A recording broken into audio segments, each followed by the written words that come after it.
Hello hi Annam Kalingareddy AK Reddy Triveni study circle ఆధ్వర్యంలో group 1 group 2 మరియు APPSC TSPSC నిర్వహించే అనేక పోటీ పరీక్షలకు సెంట్రల్ గవర్నమెంట్ నిర్వహించే ఎన్టీపీసీ ఆర్ఆర్బీ ఎస్ఎస్సి బ్యాంకింగ్ మరియు ఉభయ తెలుగు రాష్ట్రాలు నిర్వహించే ఎస్ఐ కానిస్టేబుల్ గ్రూప్ 4 విఆర్ఓ ఎగ్జామ్స్కి ఆన్లైన్ కోచింగ్ను AK Reddy Triveni study circle ఆధ్వర్యంలో అందించడానికి మీ ముందుకు రావటం జరిగింది.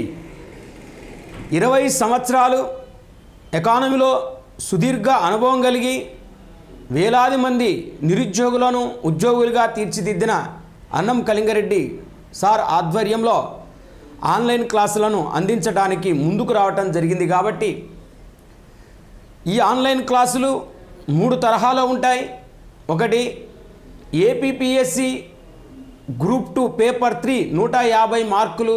ఇందులో ఇండియన్ ఎకానమీ, ఆంధ్రప్రదేశ్ ఎకానమీతో పాటు Indian economic survey, AP economic సర్వేతో పాటు కరెంట్ డేటాను అందించడం జరుగుతుంది. AK Reddy Triveni study circle app download చేసుకున్న వారికి.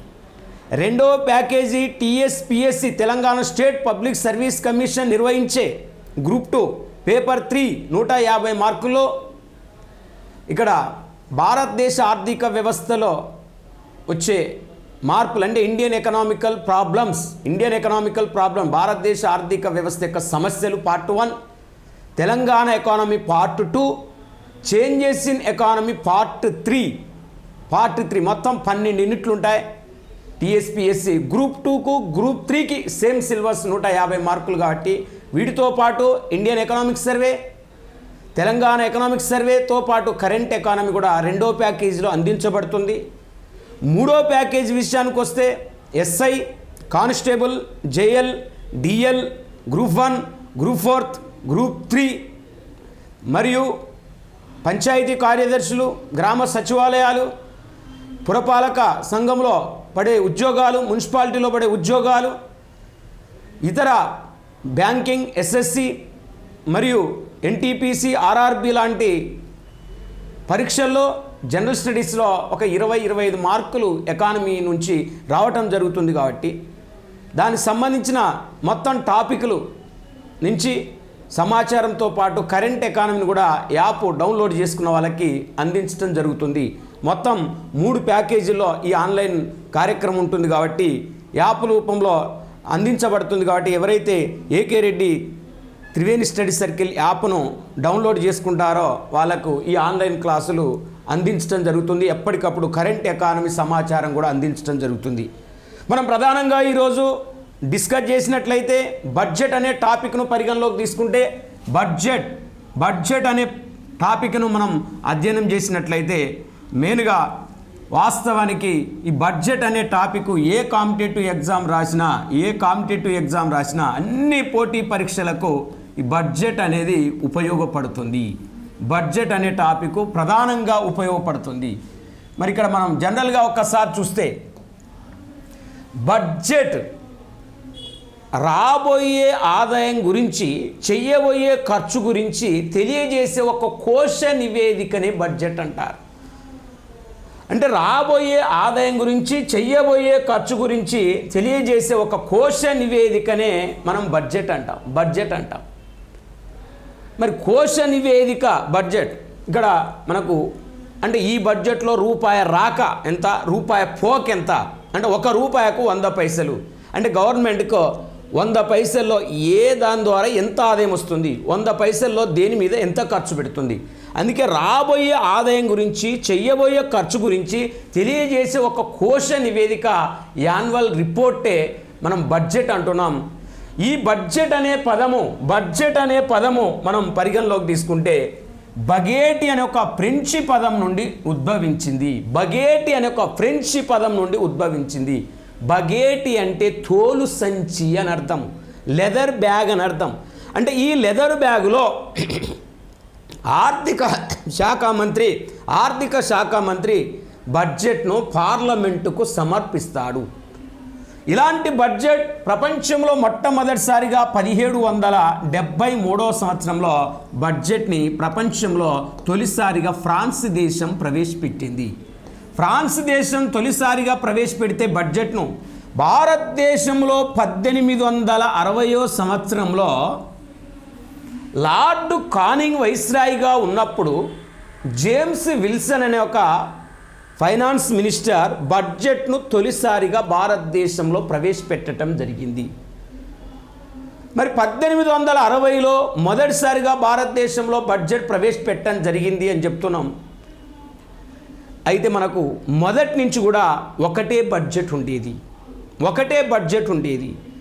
కానీ సాధారణ బడ్జెట్ నుంచి 1924-25 సంవత్సరంలో అక్వర్త్ కమిటీ సిఫారసులు అనుసరించి సాధారణ బడ్జెట్ నుంచి రైల్వే బడ్జెట్ని వేరు చేసి ప్రత్యేకంగా 1924-25 సంవత్సరంలో రైల్వే బడ్జెట్ను ప్రవేశపెట్టడం జరిగింది అక్వర్త్ కమిటీ సిఫారసుల ప్రకారం. మరి దాదాపు ఇన్ని సంవత్సరాల సుదీర్ఘ చరిత్ర కలిగిన ఈ రైల్వే బడ్జెట్ను వివేక్ దేబ్రాయ్ కమిటీ సిఫారసులు అనుసరించి 2017-18 సంవత్సరంలో ఇక్కడ మళ్ళీ సాధారణ బడ్జెట్లో రైల్వే బడ్జెట్ను విలీనం చేయటం జరిగింది. ఇక్కడ గుర్తుపెట్టుకోవాల్సింది చూడండి, మనకు మొదట రైల్వే బడ్జెట్ లేదు, ఒకటే బడ్జెట్ సాధారణ బడ్జెట్ ఉంది. ప్రస్తుతం కూడా మళ్ళీ సాధారణ బడ్జెట్ ఉంది. అంటే 1860 నుంచి 1923-24 వరకు ఒకటే బడ్జెట్ ఉంది.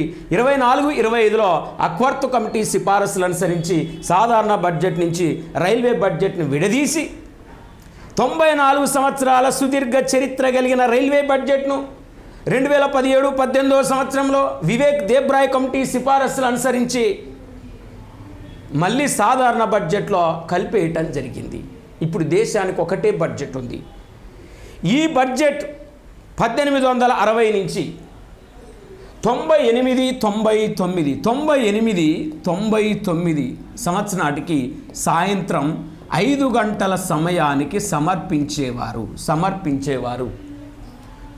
మరి 99-2000 సంవత్సరం నుంచి బడ్జెట్ను సాయంత్రం 5 గంటల నుంచి సాయంత్రం 5 గంటల సమయం నుంచి ఉదయం 11 గంటల సమయానికి మార్చటం జరిగింది. మోస్ట్ ఇంపార్టెంట్ బిట్ ఆల్రెడీ 2017 ఫిబ్రవరి 26వ తారీఖు నాడు ఏపీపీఎస్సీ నిర్వహించిన గ్రూప్ 2 ఫిలిమ్స్లో ఈ బిట్ రావటం జరిగింది. గ్రూప్ 2 ఫిలిమ్స్లో అడిగిన ప్రశ్న ఇది. ఏ సంవత్సరం నుంచి బడ్జెట్ను భారతదేశంలో ఉదయం 11 గంటలకు మార్చటం జరిగింది అన్నాడు. అంటే 2000 సంవత్సరం నుంచి. అటల్ బిహారీ వాజ్పేయి ప్రధానమంత్రిగా ఉన్నప్పుడు, యశ్వంత్ సిన్హా గారు ఆర్థిక శాఖ మంత్రిగా ఉన్నప్పుడు ఈ బడ్జెట్ సమయాన్ని మార్చటం జరిగింది.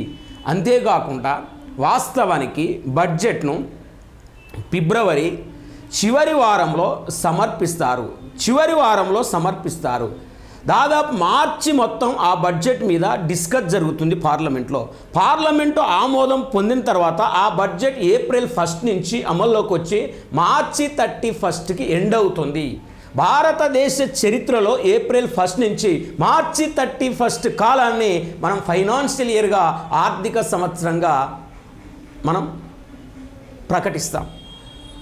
అయితే ఫిబ్రవరి చివరి వారం నుండి బడ్జెట్ సమయాన్ని 2017-18 సంవత్సరంలో ఫిబ్రవరి మొదటి వారానికి 1వ తేదీకి బడ్జెట్ని మార్చటం జరిగింది. నరేంద్ర మోడీ ప్రధానమంత్రిగా ఉన్నప్పుడు, అరుణ్ జైట్లీ ఆర్థిక శాఖ మంత్రిగా ఉన్నప్పుడు.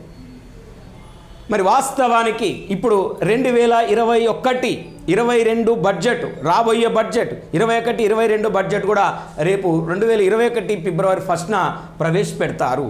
అంటే బడ్జెట్ సమయాన్ని కూడా ఇక్కడ ఫిబ్రవరి లాస్ట్ వీక్ నుంచి మొదటి వీక్కి మార్చడం జరిగింది 2017-18 సంవత్సరం నుంచి. ఈ బడ్జెట్ అనేది సంబంధించిన ఒక డాక్యుమెంటు, ఒక ముసాయిదా, ఒక చిత్తుపతి, ఒక నియమావళి.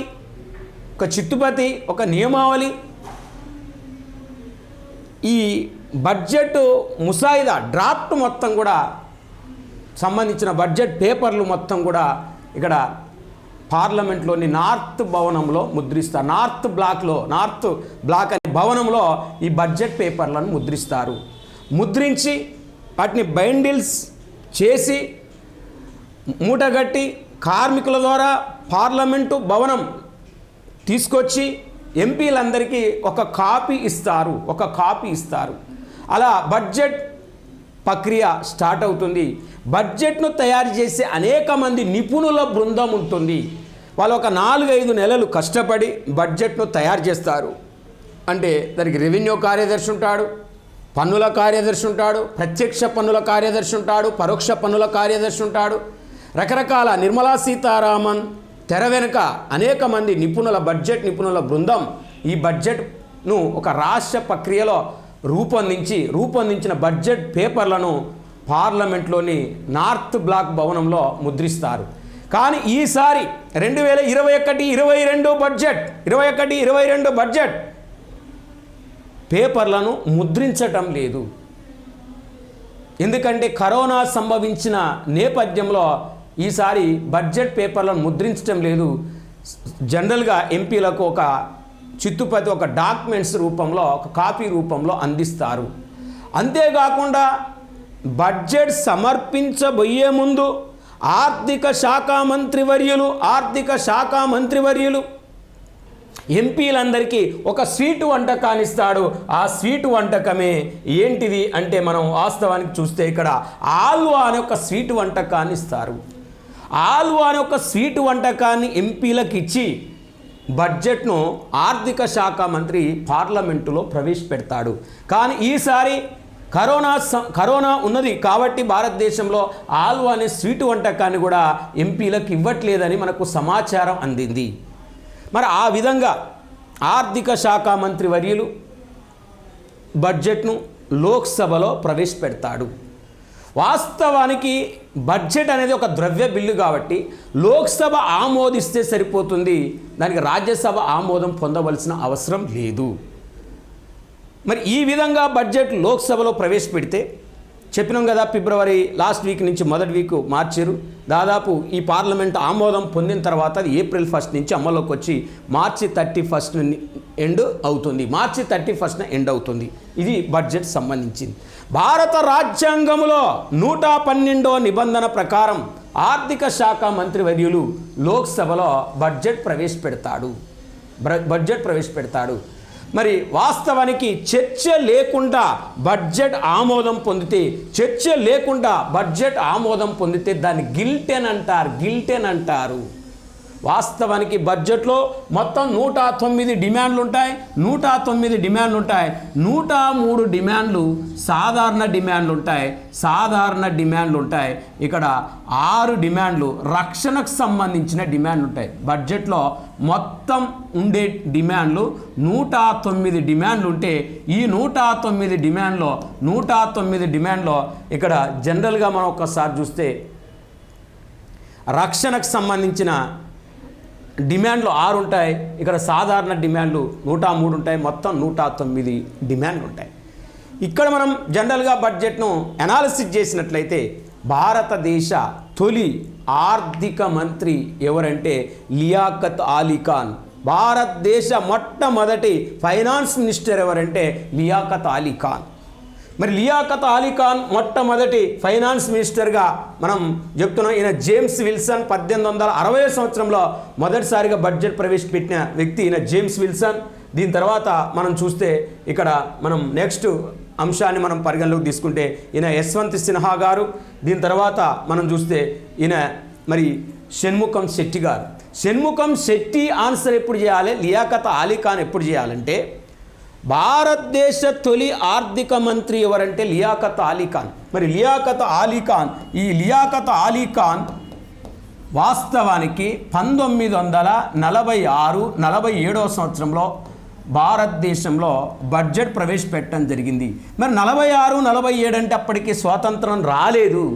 అంటే జవహర్లాల్ నెహ్రూ తాత్కాలిక ప్రధానమంత్రిగా ఉన్నప్పుడు తాత్కాలిక ఆర్థిక మంత్రిగా లియాఖత్ అలీ ఖాన్ పనిచేయటం జరిగింది. కాబట్టి ఈయన భారతదేశ తొలి ఆర్థిక మంత్రి ఎవరంటే లియాఖత్ అలీ ఖాన్ పేరు చెప్పాలి. కానీ స్వతంత్ర భారతదేశానికి బడ్జెట్ సమర్పించిన తొలి వ్యక్తి ఎవరంటే షణ్ముఖం శెట్టి. ఈ షణ్ముఖం శెట్టి వాస్తవానికి షణ్ముఖం శెట్టి స్వతంత్ర భారతదేశానికి మొదటి బడ్జెట్ ప్రవేశపెట్టడం జరిగింది, సమర్పించడం జరిగింది. 1947 నవంబర్ 28న ఈయన బడ్జెట్ సమర్పించటం జరిగింది. మరి వాస్తవానికి 1947 ఇక్కడ చూడండి, నవంబర్ 28న ఈయన బడ్జెట్ను అంటే ప్రవేశపెట్టడం జరిగింది. మరి స్వతంత్ర భారతదేశానికి బడ్జెట్ సమర్పించిన తొలి ఆర్థిక మంత్రి ఎవరంటే స్వతంత్ర షణ్ముఖం శెట్టి అని గుర్తుపెట్టుకోవాలి. ఈయన బడ్జెట్ ప్రవేశపెట్టినప్పుడు 171 కోట్లు ఆనాడు బడ్జెట్. మరి 47, 48, 49 బడ్జెట్లు ఈయన ప్రవేశపెడితే భారత రాజ్యాంగం అమల్లోకి వచ్చిన తర్వాత 49, 50, 51 బడ్జెట్లను ప్రవేశపెట్టిన తొలి వ్యక్తి ఎవరంటే జాన్ మత్తాయ్. రాజ్యాంగం అమల్లోకి వచ్చిన తర్వాత తొలి బడ్జెట్ను ప్రవేశపెట్టిన వ్యక్తి ఎవరంటే జాన్ మత్తాయ్. 49, 50, 51 సమర్పించాడు. కానీ భారతదేశ చరిత్రలో తొలి మధ్యంతర బడ్జెట్ను సమర్పించిన వ్యక్తి ఎవరంటే సిడి దేశ్ముఖ్.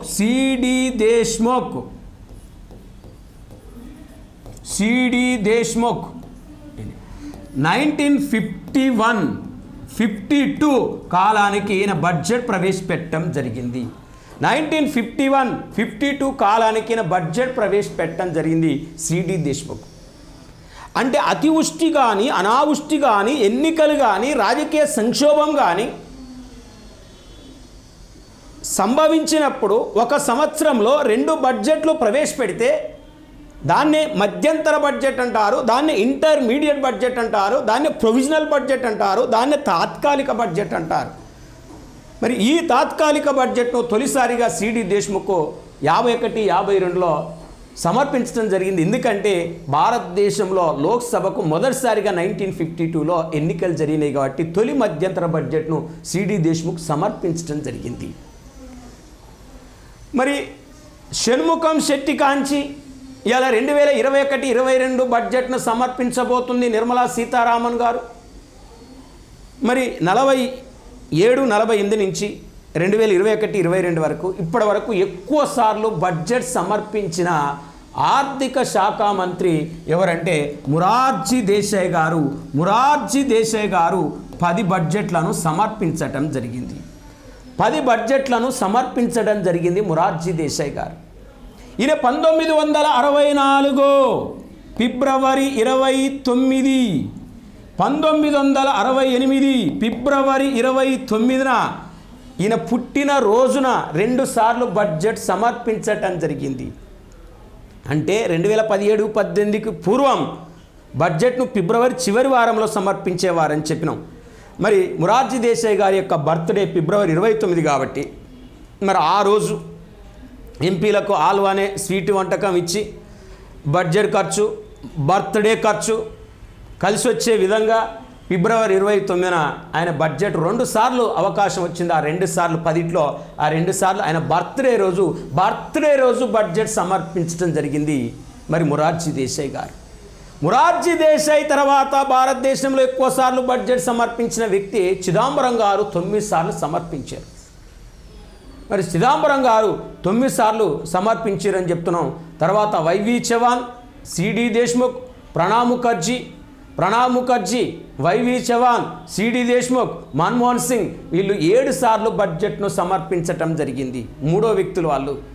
మరి అత్యధికంగా సమర్పించింది మాత్రం మొరార్జీ దేశాయ్, రెండవది చిదంబరం అని చెప్తున్నాం. చిదంబరం 9 సార్లు, మొరార్జీ దేశాయ్ 10 సార్లు.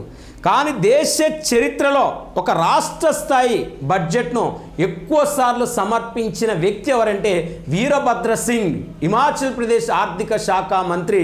ఆయన 27 సార్లు సమర్పించడం జరిగింది. అది రాష్ట్ర స్థాయి బడ్జెటు. వీళ్ళు సమర్పించింది మాత్రం కేంద్ర స్థాయి బడ్జెటు.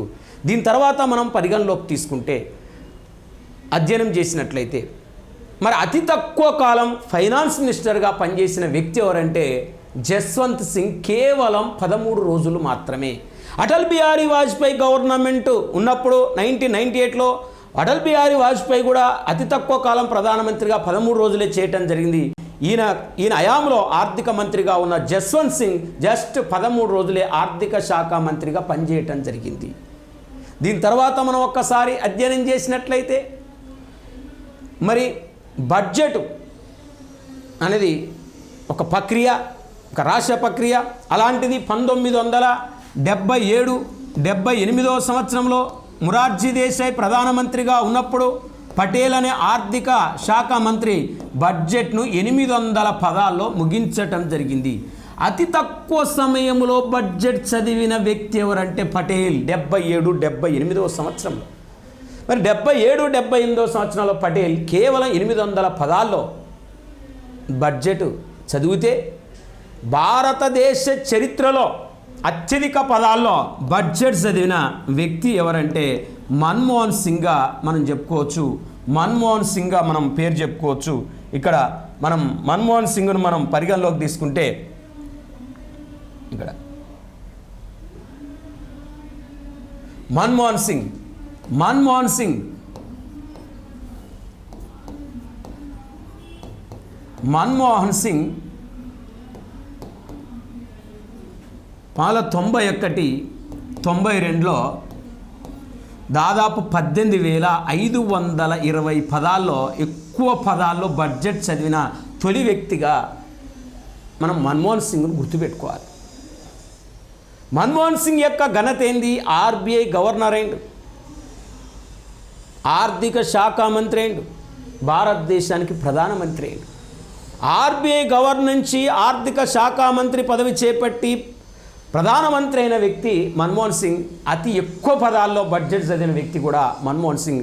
దీని తర్వాత 2020-21 బడ్జెట్లో నిర్మలా సీతారామన్ కూడా రెండో వ్యక్తి 13,331 పదాల్లో బడ్జెట్ను చదవటం జరిగింది. 13,331 పదాలులో బడ్జెట్ చదవటం జరిగిన రెండో వ్యక్తి ఎవరంటే నిర్మలా సీతారామన్ గారు. ఇంకా నిర్మలా సీతారామన్ గారి యొక్క ప్రత్యేకత ఏంటంటే ఇప్పటివరకు భారతదేశ చరిత్రలో ఎక్కువ సమయం బడ్జెట్ చదివిన మొదటి వ్యక్తిగా నిర్మలా సీతారామన్ రికార్డు సృష్టించడం జరిగింది. ఆమె దాదాపు 2 గంటల 41 నిమిషాలు బడ్జెట్ను చదవటం జరిగింది నిర్మలా సీతారామన్. మరి నిర్మలా సీతారామన్ గారు మరి 2 గంటల వాస్తవానికి 41 నిమిషాలంటే 2 గంటల 41 నిమిషాలు 2 గంటల 41 నిమిషాలు భారతదేశంలో ఎక్కువ సమయం బడ్జెట్ చదివిన వ్యక్తి ఎవరంటే నిర్మలా సీతారామన్గా మనం చెప్పుకోవాలి. ఇక దీని తర్వాత మనం గుర్తుపెట్టుకోవాల్సింది ఏంటంటే ఇక్కడ ఆర్థిక శాఖ మంత్రి పదవి చేపట్టి రాష్ట్రపతి అయిన వారు వెంకట్రామన్ మొదటి వ్యక్తి, ప్రణబ్ ముఖర్జీ రెండో వ్యక్తి. వెంకట్రామన్ మొదటి వ్యక్తి, ప్రణబ్ ముఖర్జీ రెండో వ్యక్తిగా మనం చెప్పుకోవచ్చు. ఇక్కడ మనం గుర్తుపెట్టుకోవాల్సింది అది వెంకట్రామన్ అండ్ ప్రణబ్ ముఖర్జీ. ఇక్కడ మరొక అంశం మనం గుర్తుపెట్టుకోవాల్సింది ఏంటంటే ఆర్థిక మంత్రి పదవి చేపట్టి ప్రధానమంత్రి పదవి చేపట్టి బడ్జెట్ సమర్పించిన వ్యక్తులు, ఆర్థిక మంత్రి పదవి చేపట్టి ప్రధానమంత్రి పదవి చేపట్టి బడ్జెట్ సమర్పించిన వ్యక్తులు ఎవరంటే జవహర్లాల్ నెహ్రూ, ఇందిరా గాంధీ, రాజీవ్ గాంధీ వీళ్ళు ముగ్గురు. 1958లో జవహర్లాల్ నెహ్రూ ప్రధానమంత్రి అండ్ ఆర్థిక మంత్రి, ప్రధానమంత్రి పదవి చేపట్టి ఆర్థిక మంత్రి పదవి చేపట్టి బడ్జెట్ సమర్పించిన వ్యక్తి నెహ్రూ. మరి ఇందిరాగాంధీ 1970-71 సంవత్సరంలో ప్రధానమంత్రి పదవి చేపట్టి ఆర్థిక మంత్రి పదవి చేపట్టి బడ్జెట్ సమర్పించడం జరిగింది. రాజీవ్ గాంధీ 1987-88 సంవత్సరంలో ఆర్థిక మంత్రి ప్లస్ ప్రధానమంత్రి పదవి చేపట్టి బడ్జెట్ సమర్పించడం జరిగింది. కానీ ఆర్థిక మంత్రి పదవి చేపట్టి ప్రధానమంత్రి పదవి చేపట్టి బడ్జెట్ సమర్పించని వ్యక్తి ఎవరంటే, నాలుగో వ్యక్తి ఎవరంటే ఇక్కడ మన్మోహన్ సింగ్ పేరు మనం చెప్పుకోవాలి. మన్మోహన్ సింగ్ పేరు చెప్పుకోవాలి. 2010వ సంవత్సరంలో మన్మోహన్ సింగ్, అప్పుడు చిదంబరం గారు ఆర్థిక శాఖ మంత్రి పదవికి రాజీనామా చేసి హోంశాఖ మంత్రి తీసుకోవటం వల్ల ఆర్థిక శాఖ పోస్టు ఖాళీగా ఉండటంతో ఆ పదవిని మన్మోహన్ సింగ్కు ఇవ్వటం జరిగింది. 2 పదవులు, ప్రధానమంత్రి పదవి, ఆర్థిక మంత్రి పదవి. అయితే ఆయన బడ్జెట్ సమర్పించే సమయంలో మన్మోహన్ సింగ్ గారికి బైపాస్ సర్జరీ జరగటం వల్ల ఆయన ప్లేస్లో ప్రణబ్ ముఖర్జీ సమర్పించటం జరిగింది. భారతదేశ చరిత్రలోనే ప్రధానమంత్రి పదవి చేపట్టి ఆర్థిక మంత్రి పదవి చేపట్టి బడ్జెట్ సమర్పించని వ్యక్తి ఎవరంటే మన్మోహన్ సింగ్గా గుర్తుపెట్టుకోవచ్చు. మన్మోహన్ సింగ్గా గుర్తుపెట్టుకోవచ్చు. ఇది కూడా మన కాంపిటేటివ్ పరంగా వచ్చే బిట్టు. దీని తర్వాత మనం చూస్తే భారతదేశంలో ఇప్పటి వరకు తొలి మహిళా ఆర్థిక మంత్రి ఎవరంటే ఇందిరాగాంధీ. రెండో మహిళా ఆర్థిక మంత్రి ఎవరంటే నిర్మలా సీతారామన్. తమిళనాడు రాష్ట్రంలో పుట్టి ఆంధ్రప్రదేశ్ రాష్ట్రం నుంచి వివాహం చేసుకొని ఇలా కేంద్ర ప్రభుత్వంలో మొదటిసారి యూపీఏ గవర్నమెంట్ వచ్చినప్పుడు వాణిజ్య శాఖ మంత్రి పదవి చేపట్టి చివరిలో రక్షణ శాఖ మంత్రి పదవి చేపట్టి రెండోసారి ఎన్డీఏ గవర్నమెంట్ అధికారంలోకి వచ్చిన తర్వాత నిర్మలా సీతారామన్ గారు ఆర్థిక శాఖ మంత్రి పదవి చేపట్టడం జరిగింది. ఇలా భారతదేశ తొలి ఆర్థిక మంత్రి ఇందిరాగాంధీ, రెండో ఆర్థిక మంత్రి ఎవరంటే నిర్మలా సీతారామన్ పేరు మనం చెప్పుకోవాలి. మరి ఇది వాస్తవానికి బడ్జెట్ సంబంధించిన అంశాలు. అయితే ఇక్కడ బడ్జెట్లో మనం రకాలను మనం పరిశీలించినట్లయితే, టైప్స్ ఆఫ్ బడ్జెట్ను పరిశీలించినట్లయితే మనకు లోటు బడ్జెట్ ఉంటుంది, మిగులు బడ్జెట్ ఉంటుంది, సంతులన బడ్జెట్ ఉంటుంది. వాస్తవానికి మనకు 2021 ఫిబ్రవరి 1న ప్రవేశపెట్టబోతున్నారు బడ్జెట్. మరి ఏ బడ్జెట్ ప్రవేశపెట్టబోతున్నారు అనేది వేలాది, లక్షలాది, కోట్లాది మంది భారతదేశ యువకులు, వృద్ధులు, పిల్లలు దాదాపు అందరూ కళ్ళల్లో ఒత్తులు వేసుకొని ఉత్కంఠగా ఎదురు చూస్తున్నారు 2021 బడ్జెట్లో ఏమేమి హైలైట్స్ ఉంటాయని. మరి వాస్తవానికి మనం బడ్జెట్ను అర్థం చేసుకోవాలంటే, సింపుల్గా బడ్జెట్ అర్థం చేసుకోవాలంటే, బడ్జెట్ అంటే ఫస్టే చెప్పినాం, రాబోయే ఆదాయం గురించి, చేయబోయే ఖర్చు గురించి తెలియజేసే ఒక కోశ నివేదిక అని. ఇక్కడ మనకు రెవెన్యూ ఆదాయము,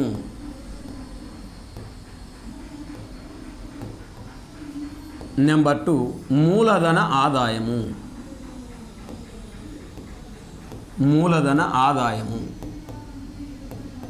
ఈ రెండు కూడితే మొత్తం ఆదాయం వస్తుంది.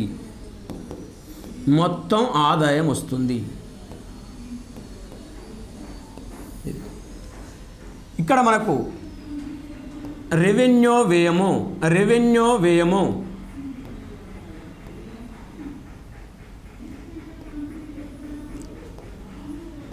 మూలధన వ్యయము ఈ రెండు కూడితే మొత్తం వ్యయం వస్తుంది.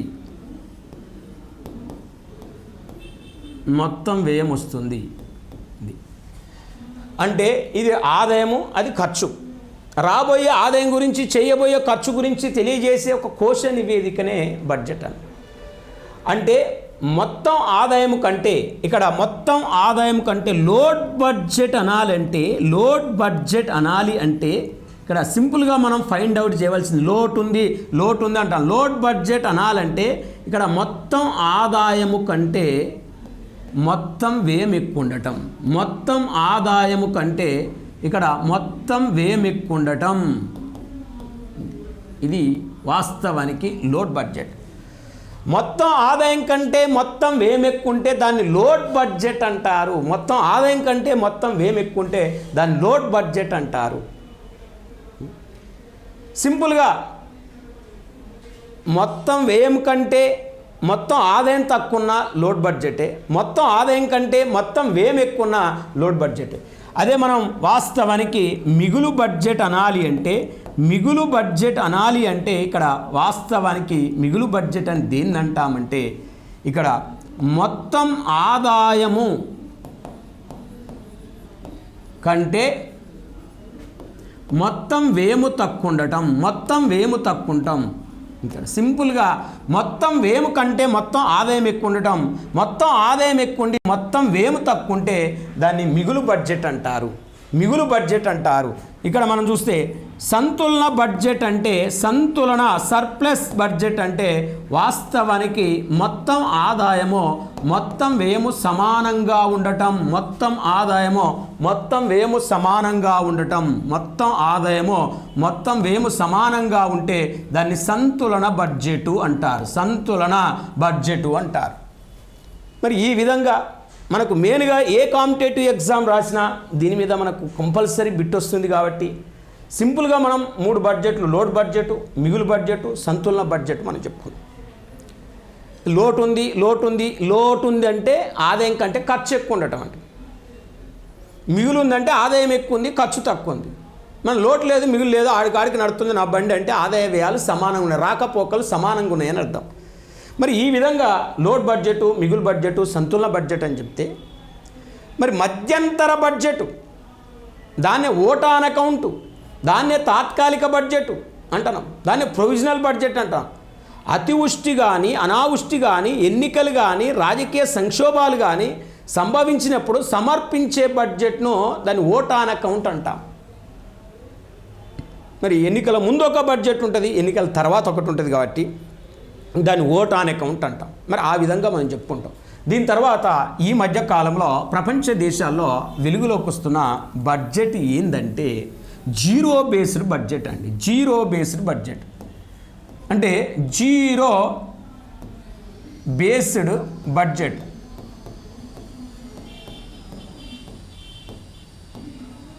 జీరో బేస్డ్ బడ్జెట్ అంటే వర్తమాన అంశాలను దృష్టిలో పెట్టుకొని రూపొందించే బడ్జెట్ను జీరో బేస్డ్ బడ్జెట్ అంటారు.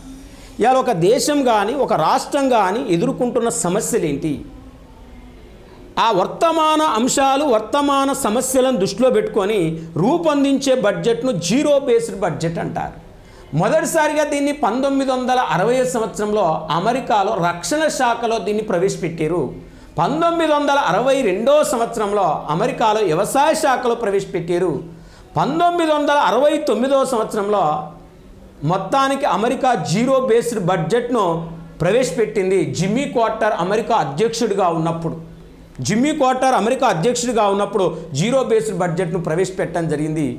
ఈ జీరో బేస్డ్ బడ్జెట్ను పీటర్ ఫైర్ అనే ఒక వ్యక్తి దీన్ని ప్రిపేర్ చేయడం జరిగింది, రూపొందించడం జరిగింది.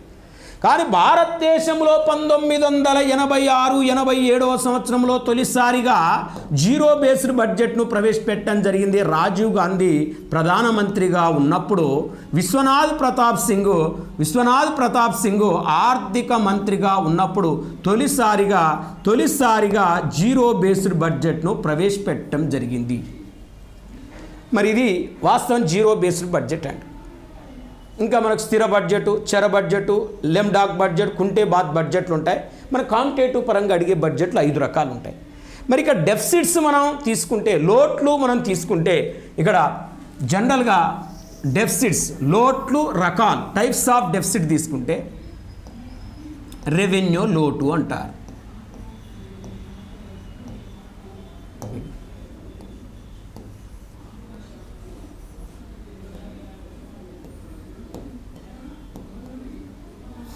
బడ్జెట్ లోటు అంటారు. రెవెన్యూ లోటు, బడ్జెట్ లోటు, కోశ లోటు,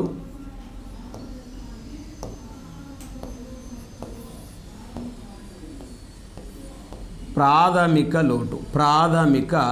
లోటు. మరి రెవెన్యూ లోటు, బడ్జెట్ లోటు, కోశ లోటు, ప్రాథమిక లోటు. రెవెన్యూ లోటు, బడ్జెట్ లోటు, కోశ లోటు, ప్రాథమిక లోటు. మరి రెవెన్యూ లోటు, బడ్జెట్ లోటు, కోశ లోటు, ప్రాథమిక లోటు. రెవెన్యూ లోటు అంటే రెవెన్యూ ఆదాయము కంటే రెవెన్యూ వ్యయం ఎక్కువ ఉంటే రెవెన్యూ ఆదాయము కంటే రెవెన్యూ వ్యయం ఎక్కువ ఉంటే దాన్ని రెవెన్యూ లోటు అంటారు. ఇందాక మనం చెప్పినాం రెవెన్యూ ఆదాయము మూలధన ఆదాయం కూడితే మొత్తం ఆదాయం వస్తుందని, రెవెన్యూ వ్యయము మూలధన వ్యయం కూడితే మొత్తం వ్యయం వస్తుందని.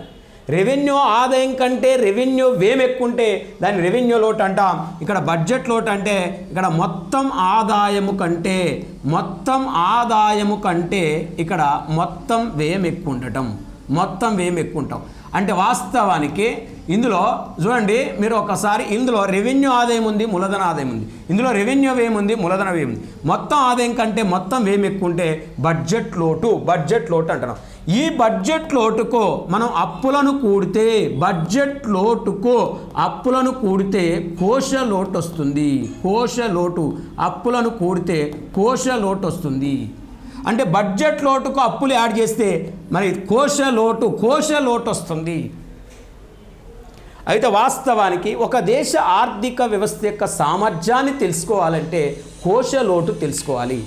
భారతదేశంలో 1982 సంవత్సరంలో ద్రవ్య విధానాన్ని అధ్యయనం చేయడానికి సుఖమై చక్రవర్తి కమిటీ అని వేయటం జరిగింది. ఆ సుఖమై చక్రవర్తి కమిటీ సిఫారసులు అనుసరించి 1997లో భారత ప్రభుత్వం కోశ లోటును సృష్టించింది. కోశ లోటు రావాలంటే బడ్జెట్ లోటుకు అప్పులు కూడితే కోశ లోటు వస్తుంది. ఇక్కడ ప్రాథమిక లోటు రావాలంటే కోశ లోటు నుంచి మనం జనరల్గా వడ్డీ చెల్లింపులు తీసేస్తే, కోశ లోటు నుంచి వడ్డీ చెల్లింపులు తీసేస్తే మనకు ప్రాథమిక లోటు వస్తుంది, ప్రైమరీ డెఫిసిట్ వస్తుంది. మరి ఇప్పుడు వాస్తవానికి ఏ కాంపిటేటివ్ ఎగ్జామ్ రాసినా ఈ 4 లోట్ల మీద మనకు బిట్లు అడుగుతారు కాబట్టి కంపల్సరీ 4 లోట్లు మనం నేర్చుకోవాలి. ఇది బడ్జెట్ సంబంధించిన ఆనవాళ్ళు, బడ్జెట్ సంబంధించిన అంశాలు ఇప్పుడు మనం నేర్చుకోవటం జరిగింది.